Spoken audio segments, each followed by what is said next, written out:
Hello দর্শক, আসসালামু আলাইকুম। দেশ এবং দেশের বাইরে থেকে যারা আমার ভিডিও ব্লগ দেখেন সবাইকে অসংখ্য ধন্যবাদ জানিয়ে আপনাদের জন্য আজকে চমৎকার একটা রেসিপি নিয়ে হাজির হয়েছি। আজকের রেসিপি গরুর মাংস সাদা ভুনা কিভাবে করবেন সেই প্রচেষ্টা দেখিয়ে দেব। হাড়গোড় সহ এখানে 1 কেজি প্লাস গরুর মাংস নিয়েছি। মাংস ভালো করে ধুয়ে ক্লিন করে নিতে হবে প্রথমে। আর হাড়গোড় সহ যা আছে সম্পূর্ণই মাংস নেওয়া যায়, এতে কোনো সমস্যা হবে না।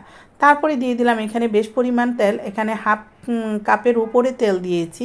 দেওয়ার পর গোটা ঝুরি ঝুরি করে পেঁয়াজ একদম মিহি কুচি করে নিয়েছি, হাফ কাপেরও বেশি।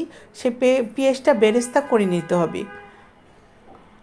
আজকের রেসিপি ভাইয়ারা আপুরা সবাই কিন্তু তৈরি করতে পারবে। বিদেশে যারা থাকে, অনেকে রান্না করে খায়, তারাও কিন্তু এই রান্নাটা করে খেতে পারেন। আর বেশ করে রান্না করে ডিপ ফ্রিজে রেখে অনেক দিন পর্যন্ত খেতে পারেন। আমার পেঁয়াজ বেরেস্তা ভাজা কিন্তু হয়ে গেছে। কিছুটা অংশ আমি উপরে উঠিয়ে নিব আর বাকিটা ওইখানেই থাকবে। রান্না কিন্তু খুব সহজ, একদম সহজ। 20 থেকে 30 মিনিটের মধ্যে এই রান্নাটা করে খেতে পারবেন।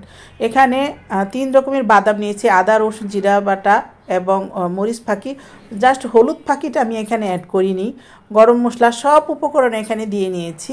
আর 3-4 রকমের বাদাম, সেগুলো কিশমিশ সহ বেটে নিয়েছি। তারপর একটু পানি দিয়ে মশলাটাকে ভালো করে কষাই নিতে হবে। মশলা যত কষাবেন তরকারি খেতে ততই মজা হবে। আমি বরাবরই বলে থাকি, যত মশলা কষাবেন যে কোনো রান্নার মধ্যে ততই টেস্ট বাড়বে। 2টা তেজপাতা দিয়ে দিলাম।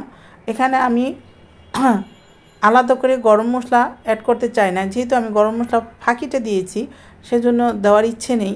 আপনারা আস্ত লং এলাচি দারচিনি দিতে পারেন।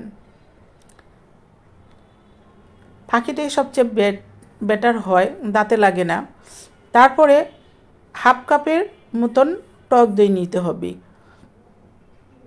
আর কোনো মশলা লাগবে না। মশলাটা মোটামুটি ভুনা হয়ে গেছে। এখানে হাফ কাপের মতন টক দই নিয়েছি। নেওয়ার পর ভালো করে টক দইয়ের সাথে মশলাটাকে ভালো করে কষাইতে হবে। যত কষাবেন, যত ভুনাবেন, ততই কিন্তু টেস্ট বাড়বে।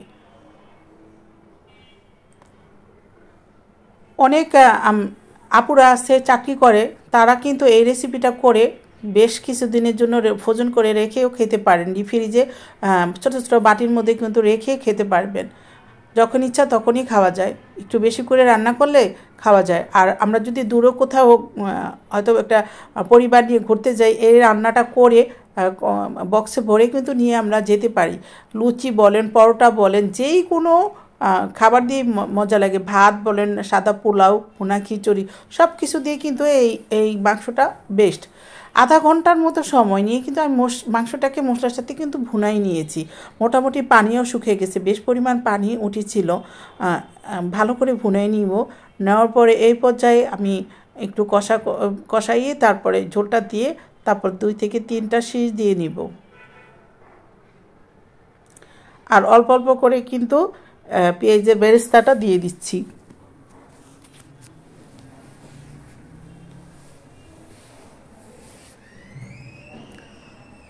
রান্না খুব সহজ, রান্না কিন্তু একটা আর্ট। যদি আমরা রান্নাটাকে সুন্দর করে প্রেজেন্ট করতে পারি, পরিবার সহ কিন্তু সবাই কিন্তু খুব আনন্দ সহকারে খাবারটা খেতে পারবে।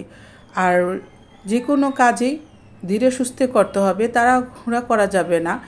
অল্প সময়ে টাইম নিয়ে যাই করেন, বাট সময় সর্বদা ধৈর্য সহকারে কাজটা করতে হবে।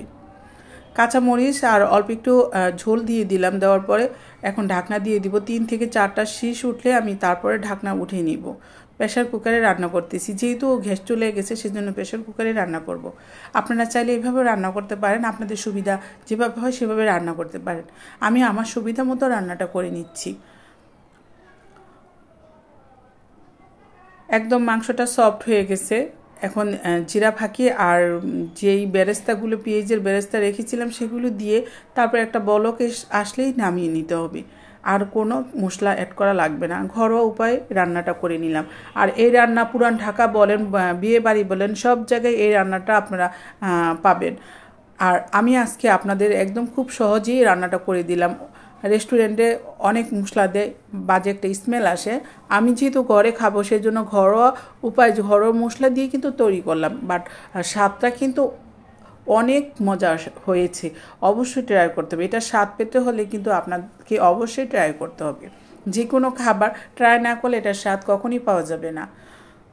এখন আমি নামিয়ে নিচ্ছি। আপনারা দেখতে পাচ্ছেন কি সুন্দর একটা কালার আসছে। গরম যেহেতু, আর একটু ঠান্ডা হলে একদম ঝোলটা আরও কমে যাবে। তো আজকে রেসিপি কেমন হয়েছে অবশ্যই কমেন্ট করে জানাবেন। আর প্রিয় ভাই এবং বোনেরা অবশ্যই ট্রাই করবেন আজকের এই রেসিপি, গরুর মাংস সাদা ভুনা। এই রেসিপিটা অবশ্যই ট্রাই না করলে এটা স্বাদ কখনই পাবেন না। তো সবাই ভালো থাকেন, সুস্থ থাকেন। নতুন কোনো ভিডিও ব্লগ নিয়ে আবারও আপনাদের মাঝে আমি হাজির হব। ততক্ষণ আপনারা সুস্থ থাকেন। আর অন্তঃস্থল থেকে অনেক অনেক দোয়া এবং ভালোবাসা। আর অবশ্যই আমার পরিবারের জন্য আপনারা অবশ্যই দোয়া করবেন। আল্লাহ হাফেজ।